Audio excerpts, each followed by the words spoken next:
Hey everyone, I'm 33. Before I get into my story, let me ask you a question. What would you do if you walked in on your wife, the woman you completely trusted, with two men in your marital bed? I met my wife Tracy, who's 29, at the movies. I went to a premiere with some friends, and she came with her girls. That night, a spark flew between us, and soon we started dating. We were together for a year before we got married. What started as a simple friendship turned into the saddest love story of my life. At the beginning of our marriage, it felt like marrying Tracy was a blessing. We were happy together, and I did everything I could, as a man and as her husband, to support her dreams and inspire her to be better. The first 2 years of our marriage were strong. Tracy was kind, caring, and intelligent. I'd say she was everything I'd ever wanted in a woman. A great cook, an amazing personality, graceful, and above all, honest. Honesty was the quality I valued most in her. Tracy worked at a diner, and I was a graphic designer at a printing company that made banners, billboards, and designs. We both earned decent money, but I paid most of the household bills because Tracy was saving her own income for her dream. Before our marriage, she told me she'd always dreamed of becoming an actress since childhood, but she never had the chance to pursue it because her parents didn't support her. They pushed her toward a proper college degree, something they considered more respectable than acting. When Tracy opened up to me about her dream and asked if I'd be okay with her giving it another try, I supported her completely. I hadn't become who I wanted to be myself, so I understood that burning desire to chase a dream but not having the opportunity. So I encouraged her to join drama clubs, take volunteer roles, and get involved in small projects that could bring her closer to her goal. We even planned that she'd attend a theater academy later when we saved enough money. And honestly, she had real talent. Aside from being a bit dramatic by nature, she could really act. Before we met, she had already taken a few acting courses and watched probably 1,000 YouTube videos about acting. It showed her dedication, and I didn't want to be the man who stood in the way of her dream. We postponed having kids because of her acting plans. The idea was that after she graduated from the academy, we'd start a family. I believed by then she'd already be landing good roles in plays, maybe even in movies. I think I was the one who pushed her the most to join productions and projects so that she could showcase her talent and move up to bigger roles. I did everything to help her succeed. I only wanted the best for her. When Tracy asked if I was really okay with her pursuing an acting career, we were still in our first year of marriage. Back then, everything was perfect. No fights, no tension, nothing but love. She was sweet, respectful, and tender. During that first year, Tracy applied for many volunteer acting roles online, but kept getting rejected. At some point, she got tired of trying and focused more on her regular job. But I kept encouraging her not to give up. Finally, a few months after our first anniversary, she got a response. She was invited to audition for a local theater production that was looking for new actors. Tracy was over the moon with excitement, and I was genuinely happy for her. The best part was that the auditions were held in our own city, so it was convenient for her. On the day of the audition, Tracy nailed it. She got the role. She was glowing when she told me, full of joy and pride. Another bonus, the actors actually got paid, and rehearsals were mostly on weekends. I didn't expect Tracy to change so much once rehearsals began. At first, everything seemed normal. She'd clean up, cook, then leave for rehearsals, and come home late in the evening. I didn't like that we were spending less time together, but I didn't want to spoil her first big opportunity. Besides, she was making more money on weekends than she did during an entire work week. But as time went on, a distance started growing between us. To keep myself busy on weekends, I played video games, met up with friends, or invited them over. I'd known those guys since school and college, so I trusted them completely. When I told them about Tracy's acting schedule and how much time it took, one of my friends, Eric, warned me to keep an eye on her. He said there were rumors that some actresses slept with directors to get roles. I brushed it off. I told him, Tracy's not like that. She'd never sleep with anyone for a role. She's too talented for that. Idiot. Yes, that's what I was. After that, my friends didn't bring her up again. They just repeated their warning. Keep a closer eye on her, they said, because for beginner actors and actresses like Tracy, the risk of infidelity is high. I didn't take their words seriously. At that time, I was 100% sure that Tracy would never do anything to hurt me or destroy our happy marriage. But still, what they said got stuck in my head. I began subtly asking Tracy questions here and there. When she noticed that something in me had changed, she started complaining about my questions and how I was treating her. I had to apologize and tell her exactly what my friend had said. When I told her everything, she just laughed. She said she could never cheat on me because she loved me too much. "You're the best husband in the world," she said, "and only a stupid, ungrateful woman would betray you." Those words gave me peace. I was sure Tracy would never betray me. Too bad I didn't know the truth back then. She was simply doing what she did best, acting. And she had already started cheating long before that conversation. In the weeks that followed, Tracy changed completely. It's hard to put into words. Our conversations became tense. The excitement she used to bring home after rehearsals was gone. She used to be like a child, coming home full of stories about everything that happened at practice. Even though I had never been there myself, I knew everyone's names, what they looked like, and what their personalities were, all because Tracy told me everything. We were so close, and I always looked forward to her stories on weekends. But all of that suddenly stopped. Tracy became distant and defensive. She took offense at almost everything I said. Even old jokes that once made her laugh now felt like attacks to her. Then she changed her wardrobe. She started wearing new dresses, ones she only wore to rehearsals, and they were quite revealing. I expressed my disapproval several times, but she didn't listen. She said it was fashionable and that I didn't understand anything about style.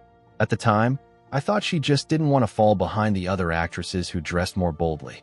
I knew she liked a bit of competition, so the last thing that crossed my mind was cheating. But suspicions started creeping in when she began changing her hairstyle every week and constantly talked on the phone with some man she introduced as her scene partner. Then she did something that truly made me angry. When I confronted her about it, she yelled at me and stormed out. That was the first time she'd ever done that, and I knew I had to do something. Later that evening, when my friends came over, I told them what had happened. They immediately said Tracy was definitely cheating on me. Despite all the signs and changes, I still couldn't believe it. I had done so much for her. I argued that maybe she was just stressed and taking it out on me. But my friends insisted I was blinded by love, and if I wanted the truth, I needed to hire a private investigator. I hated the idea of someone spying on my wife, but because of how drastically she'd changed, I eventually agreed. The next week, I found a private detective online and hired him to watch her for 7 days. On the third day, Tracy didn't come home after rehearsal. The next day, when she finally showed up, she said she'd gone to a club for one of the actress's birthday parties and stayed overnight at a nearby hotel with the girls. It was safer than driving home late, she said. The strangest thing was that she had never mentioned the party to me. I had called her until 3 in the morning. When she finally answered, she claimed she didn't hear the phone because of the loud music. Then she lied again, saying she'd told me about the party, but I just hadn't been listening. I suspected she was lying, but I knew I'd soon learn the truth. The detective was following her all week. I hadn't heard from him for several days, and when he finally called, I was out of town visiting my parents. I was already on my way back when he said he had something to show me. Instead of going home, I went straight to meet him. Meanwhile, Tracy didn't know I was coming back that day. We'd talked the day before, on Friday, and I told her I'd return Monday morning. But I came home Saturday instead. When I met the detective, he showed me the evidence, photos and videos that shattered me. There were pictures of Tracy with some blonde guy, her lover, shots of them kissing in her car, shopping together, dining together. And there was a video from the very night she claimed to be at the club when she couldn't hear my calls. The footage showed her with that same man. They went to the club, then around 10 p.m. drove to his place, where she spent the night. That could mean only one thing. She saw my calls, but chose to ignore them. I was in shock. Tracy had seemed like the kind of person you could build a life with, and she destroyed it all. After showing me everything, the detective said he was still watching her that evening, and that right now, she was at my house with her lover. He had just left to call me. I was furious, shaking with rage, too angry to even drive. The detective drove me home himself. When we arrived, I saw a blue Toyota Venza parked in the driveway, the same car from the photos and videos. That's when I knew Tracy was home, with him. The detective offered to come inside with me. I can't even remember if I agreed. The next thing I knew, I was in the house, opening the bedroom door, and there she was. Tracy, with 2 men, right in the middle of it. I lost it. I didn't know who to go for first. Tracy was wearing sheer silk lingerie, her wrists cuffed to the bed. When they saw me, they tried to get up, but the handcuffs kept them in place. I lunged at the blonde guy. The other one grabbed his clothes and ran like a coward. Thankfully, the detective came in with me and stopped me before I did something I'd regret forever. Tracy was still tied to the bed, begging me to listen. She said I'd misunderstood everything, that they were just rehearsing a scene from the play. Her stupid excuse only enraged me more. I wanted to choke her right there, but instead, I turned around and said, "Be gone before I come back." Then I left the room. The detective told me he had everything on video and handed me the footage. I didn't know what to do with it, but I took it anyway. That night, I stayed at a friend's place. I had never felt so humiliated in my life. He was right about Tracy and her new acting career. But the most painful thing is that she arranged a threesome right in our bedroom, in our bed. When I returned home the next morning, Tracy was still in the house. She didn't go to the rehearsal. Apparently, she understood what she had done. When I saw her anger, it overwhelmed me, and I threw her out of the house, throwing her things on the lawn. She begged me, said I was making a mistake and should give her a chance to explain everything. She stood outside for almost an hour, screaming my name, begging to be let back in. But after feigning remorse didn't work, she went on the attack, started. She insulted me, called me all kinds of names, and eventually left. All this happened last week, and it's only now that I've decided to tell you about it, because I haven't been able to come to my senses since that day. I still don't understand how it all happened under my nose. I wasn't some tyrannical husband who controlled every step. We shared the bills together. She did most of the housework, and I always kept my emotions in check and didn't make a scene. I'm saying this because I've read the stories where men ignore the alarm bells. Now, looking back, I understand that I should have started digging back when communication between us disappeared, and she began to drastically change her wardrobe. But is that really the point of marriage? Start suspecting your partner as soon as he buys new clothes or stops talking to you because he gets tired at work? I do not think so. The most annoying thing is that she has stopped calling me since. I keep thinking about the place, and I want to show that video to her director. The first update. Hello everyone. Thank you for your comments. I'm glad you didn't. You think my actions are excessive. Someone wrote that it's worth finding out about. The second guy from the video. That's exactly what I did. And guess what? It turned out that he is currently dating director Tracy, director of non-traditional orientation. I can imagine how angry he'll be when he finds out that Tracy seduced his boyfriend. Speaking of Tracy, she came to me 3 days ago. She looked terrible. Her eyes were swollen from crying, and she was unhappy. Unfortunately for her, I had friends at home at that moment. They didn't tell her anything, but their looks and behavior pissed her off. He pissed her off. The fact that I'm sitting with my friends and ignoring her, and she screamed, "That's it. Mike, are you going to let your friends treat your wife like this just because of some petty quarrel between us?" All this time, Tracy was begging. I'm asking for forgiveness on the porch. I didn't go out. I just sat inside and listened. But when she blurted out this phrase without shame, I stormed out of the house, ready to tell her everything I think. A friend stopped me, and just in time. I was so angry that I was ready to go to jail for assault, and I wanted it to be worth it. Before she left, Tracy made a scene, talking about all our promises, about how I swore to grow old with her. I fumed, but I couldn't do anything even if I wanted to. After waiting a bit and not getting a word from me, she asked about the very theater academy that I had promised to pay for. I wanted to go out and tell her, "Now go to your lover for support." But I just wanted her to leave already, so I didn't say anything. In the end, having achieved nothing, she left with her head down. I've already contacted a divorce lawyer. As soon as the papers are ready, he will send them to her for signature. Concerning revenge, I will do as you advised. I understand that while the director may not destroy her career with the video, he will definitely undo everything she has been working on in recent months. The fact that Tracy slept with her director's boyfriend only increased my desire for revenge. Thanks everyone. There will be more soon. 1. Update. The second update. Hello everyone. I am so excited to write this update because things turned out much worse for Tracy than I expected after the last update. It took me 2 weeks to find her director online, and I did it. He begins his career in the film industry as a director, but is already showing great promise.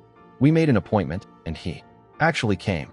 He was interested when I said that I wanted to show him something related to his partner and an actress.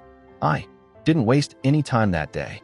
We exchanged a couple of standard phrases of politeness, and I immediately showed him the video where his boyfriend, the blonde one, and Tracy were.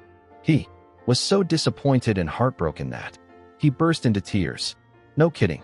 He admitted that he suspected that his boyfriend was hanging out with someone from the cast, but he didn't. There was no proof. He also said that he had already cheated on him once, but he forgave him because he swore that everything was under the influence of alcohol. To be honest, I wasn't particularly interested in it. I was more worried about what the director would do to Tracy and her lover. When I asked him what he would do with them, he said he hadn't figured it out yet. I replied that it would be a weakness to just let them go, especially after Tracy betrayed him like that. In short, he fired Tracy and her blonde. I don't know if he broke up with the guy, but Tracy was definitely left with nothing. She was fired, and I felt real satisfaction watching the fruits of her labor crumble to dust. I wanted her to feel what it's like to give 100% to a cause and then lose everything because of another person. By the time she was fired, the divorce papers were ready, and my lawyer sent them to her. The day she received them, Tracy called me and begged me not to destroy everything that we had been building for so long. I replied that she ruined everything the moment she had thoughts of cheating. I told her that I was the one who showed the video to the director, thereby ruining months of her labor. I knew she'd freak out, and she did. She accused me of being jealous and said I just hated that she could follow her dream and I couldn't. I just laughed because I realized that she was just trying to turn everything to her advantage and hung up the phone. She signed the papers 2 weeks ago, and now I'm writing this update is already like a divorced man. Yes, it hurts, but I'm glad she's not in my life anymore. Thank you all for your comments and support. Well, write your opinion on this story in the comments. Like you, do you think such behavior is acceptable in principle when a person has such a creative profession? Yes, I understand that the vast majority will write that. No, of course, it is absolutely unacceptable. But think about it, because the creative profession, it is connected with the fact that a person should receive some kind of inspiration. And very often people get inspiration through new novels. Well, there are various related things, like how an actress can feel betrayal without betrayal, how she can feel betrayal without betraying, how can to feel a new passion without having a new object of that passion. In general, I feel like you've already burned me out now. So let's move on to the next story. I found out that my wife is cheating on me. I do not know what to do. I'll start with the background. My wife and I, she's 34 and I am 36, have been together for almost 17 years. We have 3 children and an old house, which we have been slowly restoring for the last 2 years. Our finances are not very good. No savings and a lot of debt. She's the only woman I've ever been with. She had only had a couple of affairs before me, so when we met, we both had little experience in a relationship. She was the light in my life, and we went through many difficult moments together, but we always supported each other. I thought we were one of those rare couples who would stay together no matter what. As it turned out, I was wrong. In the midst of all the hustle and bustle of life, home renovation, work, with both of us working full-time, constantly trying to make ends meet and taking care of the kids, it was like we lost ourselves. Financial difficulties and health problems only aggravated the situation. My wife has been trying to lose weight for a long time, but nothing has worked out for her, and her self-esteem, it was at 0. We were both depressed, but instead of talking and comforting each other, we locked ourselves in. I was completely immersed in computer games, and she was constantly stuck on the phone. It got worse in the spring and summer. She started spending more and more time with her friends and went to parties while I stayed at home with the kids. I thought if I let her let off steam, she would come back in a better mood. But it didn't work.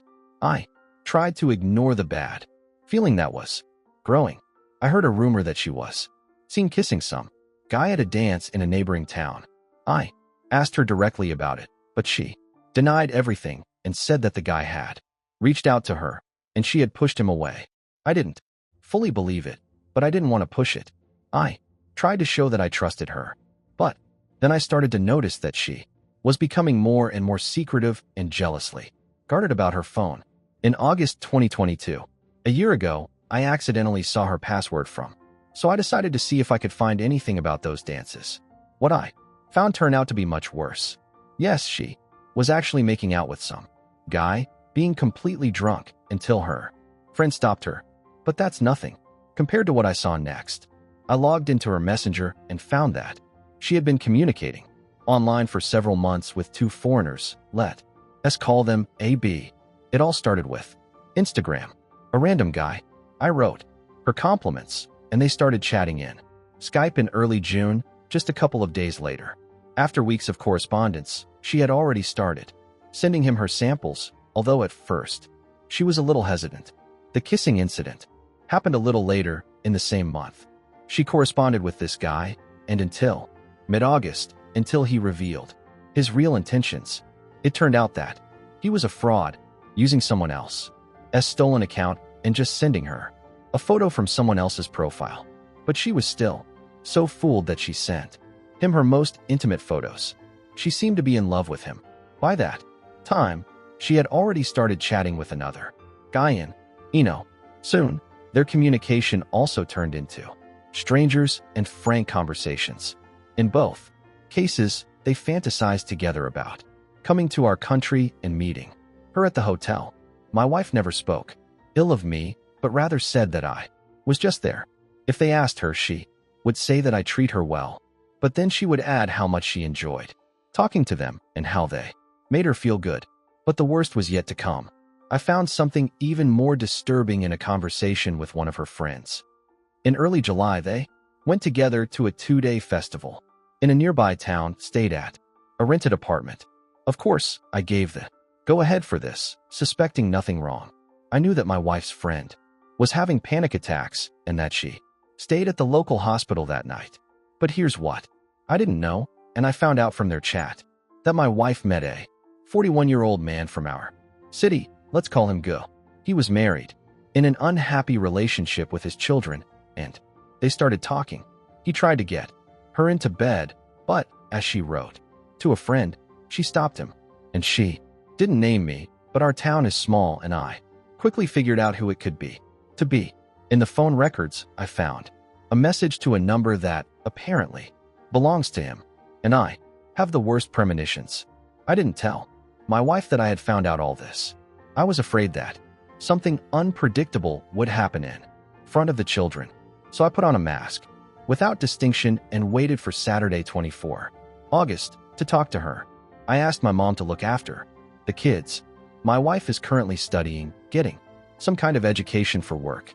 And when she returned after class, I calmly asked her to sit down and told her that I knew everything. There was no shouting, no insults, no physical abuse. Just two sad ones.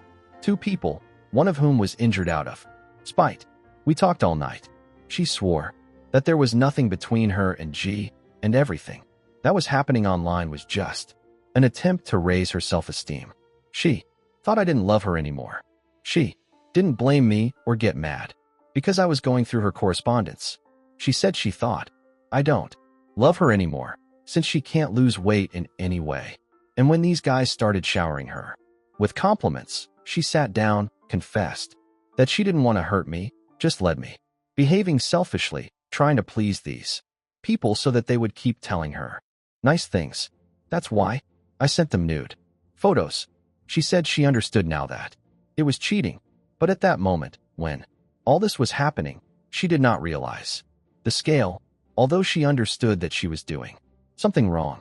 I wanted to believe her, I really did, but the doubts wouldn't let go.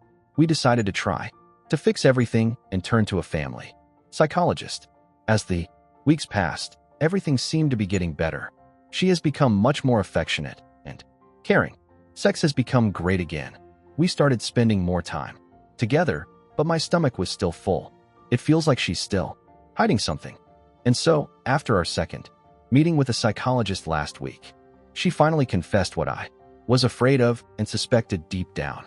Yes, she did sleep with Guy that night in July. She said she felt guilty and ashamed afterwards, but she continued to communicate with him on social media anyway. She confessed that she met with him twice more after that, but she didn't go beyond the kiss. Moreover, she even tried to contact him again a few days after I spoke to her for the first time in August. The reaction was stupor. I didn't scream, I didn't swear, I didn't touch her fingers. Partly, I felt relieved that she had finally confessed what I suspected, but at the same time, something worse than any humiliation happened to me. I was crushed by pain. I didn't want to make hasty decisions, so I still haven't thrown the ring in her face and gone to deal with that guy. I don't want to become the person who exposes him in front of his wife or gets a sentence for assault. After all, he wasn't the one who broke the vows of our marriage. My wife did it. I don't know what to believe anymore. A woman I knew or thought I knew would never do that. She's trying to convince me that she was a fool, selfish, and that she's terribly ashamed of how she hurt me. She says she's willing to do anything to regain my trust and be worthy of me again. But honestly, I'm not sure if I'll ever be able to trust her again or look at her with the same eyes. Yes, I still love her. It's nice to be around her, to see her smile, but every time something squeezes in my chest, I want everything to work out for us for the sake of the kids and our lousy financial situation. We just can't afford a divorce. But I'm afraid that by continuing all this, I'll just lose myself and lose my self-respect forever. How the hell can you forgive your wife for cheating with not one, not two, but three men? And if you count the case when she kissed some left-handed guy, then there were four at all. She cheated on me not only physically, but also emotionally. And it lasted for a while, and it wasn't an accidental drunken mistake. Even if two of these relationships were online, she was going to meet them anyway, knowing full well how it would end. Has anyone had a similar experience? Do you have any good advice? I know it's easy to say, just divorce her and move on. But it's not that simple. I still have feelings for her. I do not know how this will affect the children, our families. I'm also afraid that if I file for divorce and her family and friends find out the truth, she might hurt herself. We still have an unfinished house and no savings. At least we need to finish the renovation so that we can sell the house and get at least some money. And the update: after a lot of your comments and conversations with close friends, I finally got the hang of it. He began to have confidence and began to believe in himself. I opened my eyes to what I had been feeling inside for a long time. I didn't have a chance to survive what my wife did. That's why I told her last Thursday that I wanted a divorce. I think she saw this coming because she didn't look particularly surprised, didn't even try to convince me, just kept repeating like a jammed record. No matter what I say, it won't change anything. When I asked her to say something, she just sobbed. As a result, she took a sick leave and did not go to work. Since then, we have begun to inform our closest friends and relatives about the upcoming divorce. But she desperately doesn't want to admit her infidelities to her parents. My mom knows everything, but for some reason I agreed not to tell her family about it yet. Perhaps I'm afraid that this will lead to an open war between me and my almost ex-wife, so I gave her time to tell me everything herself. Last Sunday, we met with her parents and told them we were getting a divorce. But since we had to leave their 2 children with them for 3 days because of the school holidays, it didn't seem like the right moment to dump the truth about their daughter's infidelities on them. Instead, we said that we just had unresolved differences. It was very hard for me to say this because her parents looked so disappointed. These people have been a part of my life for almost 17 years. I really respect them. They always supported us financially and just by spending time with the kids. I hate that I lied to them, but I'm afraid that if I tell them everything, my wife will get angry and the divorce process will become even more difficult. But my patience is not infinite. If she doesn't tell them herself, soon I will too. I also don't want the real reasons for the divorce.